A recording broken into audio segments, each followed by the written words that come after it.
கோலமே போட்டாச்சு, நடுநடுவே புள்ளி வைப்பதா சிரமம். ஆஸ்கர் விருதே வாங்கிவிட்ட ரஹ்மானுக்கு சினிமாவுல முழுசாக மூழ்கி புத்தெடுக்க வேண்டும் என்று தோணாதா என்ன? இசையமைப்பதை தவிர சினிமாவில் இருக்கிற இன்னப்பிற வேலைகளையும் பார்க்க வேண்டும் என்று நினைத்திருக்கிறார்.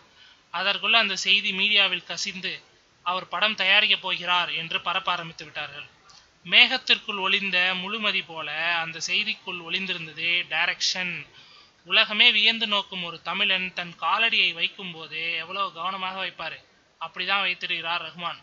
துனிசியா நாட்டில் 20 கேமரா செட்டப்புகளுடன் தன் படப்பிடிப்பை ஆரம்பித்த ரஹ்மான் அப்படத்தில் தனது திறமைக்கு சற்றும் சளைக்காத கலைஞர்களை பணியாற்ற வைத்திருக்கிறாராம். அவ்வளவு பேரும் இன்டர்நேஷனல் பெருமைக்குரியவர்கள். விர்ச்சுவல் ரியாலிட்டி செயலில் இப்படம் எடுக்கப்பட்டு வருவதாக தகவல்கள் கசிகின்றன. அதனே விர்ச்சுவல் ரியாலிட்டி அப்படின்னு கேட்டிங்கன்னா வேற ஒன்றும் இல்லை, நம்ம கோச்சடையான் படம் வந்துச்சுல அந்த வகை ஸ்டைல்.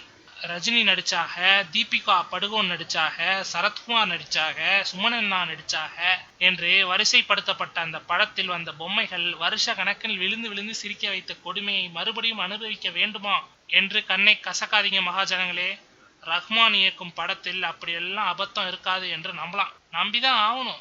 படம் வெளியாக அட்லீஸ்ட் 1.5 வருஷமாவது ஆகுமா.